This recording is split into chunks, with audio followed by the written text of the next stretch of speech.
राहुल गांधी, ना लेफ्ट है ना राइट है। सुधांशु त्रिवेदी, थोड़ी देर पहले प्रियंका गांधी ने बोला है कि मेरा भाई अपना फर्नीचर घर का पैक कर रहा है, मेरा तो परिवार था, उसका तो परिवार भी नहीं है, लेकिन हम सब उसके साथ हैं। आप राहुल को बेघर तो कर सकते हैं, कांग्रेस पार्टी कह रही है, लेकिन उनके हौसले पस्त नहीं कर सकते। और सोनिया गांधी जी कह रही हैं लोकतंत्र बचाना होगा, मोदी को अब हटाना ही होगा। देखिए, मैं अमित जी सिर्फ एक बात कहूंगा कि वाकई हम राहुल गांधी जी से एक अधिकार तो नहीं छीन सकते जो जन्मजात है।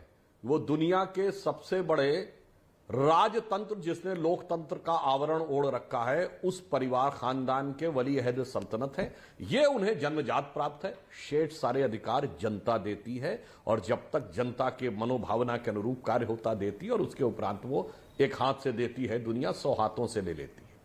जो सोनिया जी ने बात कही आज, तो सिर्फ एक ही लाइन बोलना चाहूंगा। उन्होंने जो मौन पे कहा, सबको याद आ जाएगा, तमाम जवाबों से अच्छी है मेरी ये खामोशी, जिसने न जाने कितने सवालों की आबरू रख ली। ये किसने बोला था? ये पूर्व प्रधानमंत्री डॉक्टर मनमोहन सिंह जी ने पार्लियामेंट के अंदर बोला था।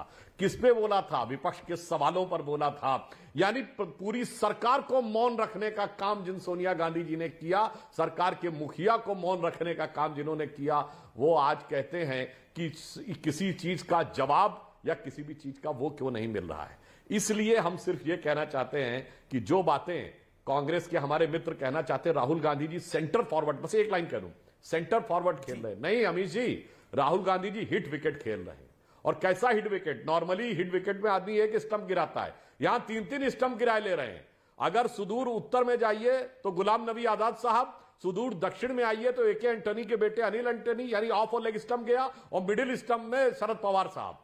तो तीनों स्टंप एक बार में गिरा लेने वाले शानदार बल्लेबाज राहुल गांधी जी हैं। इस ढंग से वो खेलकर कांग्रेस का कल्याण कर रहे हैं। मगर मैं सोनिया जी की भावना का सम्मान करता हूं, क्योंकि प्रियंका जी ने कौरव पांडव के बात कही थी, तो महाभारत में भी ऐसा था। माता गांधारी को जब लगा था कि मेरा युवराज दुर्योधन अब लड़ाई हार गया है, तो उन्होंने अंतिम प्रयास किया था कि किसी प्रकार इसकी सत्ता दोबारा आ जाए। तो सोनिया जी ने सेंटर फॉरवर्ड खेलने की कोशिश जरूर की है, माता गांधारी की तरह अपने युवराज दुर्योधन की हारी हुई बाजी जिताने के लिए। जी, मैं आपका रुख करता हूं आबे दुबे। मेरा सवाल वही है, कांग्रेस का लेफ्टीकरण क्यों हो रहा है और आपके यहां से सब नेता छोड़कर जा रहे हैं? ये कहानी भी तो आप ही के साथ हो रही है। अंदर जो बगावत चल रही है उसकी मैं बात नहीं फिलहाल करता, लेकिन नेता तो सब छोड़ रहे हैं।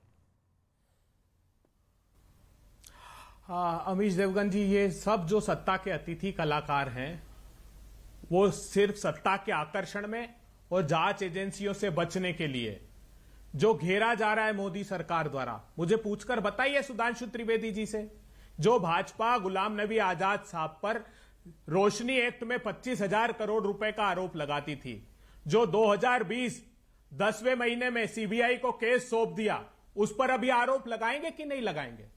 वो हेमंत बिस्वा शर्मा, जिस पर बुकलेट निकालते थे, जो कहते थे लुइस बर्जर केस में ये आरोपी आदमी है, भ्रष्टाचार के प्रमाण हमारे पास है, जिस पर आरोप लगाना बंद कर दिए। उस तरह आरोप बंद कर देंगे कि शुभेंदु अधिकारी जैसे आरोप बंद कर देंगे, कि नारायण राणे जैसे आरोप बंद कर देंगे, कि भावना गवली जैसे आरोप बंद कर देंगे, यशवंत जाधव जैसे आरोप बंद कर देंगे, प्रताप सरनाइक जैसे आरोप बंद कर देंगे। जवाब ले लेते हैं, जवाब ले लेते हैं। तो आप कह रहे हैं सब डरकर, आप कह रहे हैं सब डरकर उस खेमे में जा रहे हैं, लेकिन कपिल सिब्बल तो वैसे ही छोड़ के चले गए, वो तो सभा में चले गए। डराए जा रहे हैं। तो कपिल सिब्बल को किसने डराया था?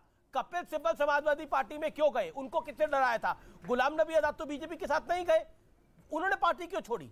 उन्होंने बोला राहुल गांधी का एटीट्यूड है। उन्होंने मेरे इंटरव्यू में बोला जो जाता है जाए, हमें फर्क नहीं पड़ता। उन्होंने मेरे इंटरव्यू में बोला, उन्होंने बोला कि जो मोदी को गाली देता है उसको प्रेजेंट रिजीम जो कांग्रेस की है वो बड़ा पसंद करती है।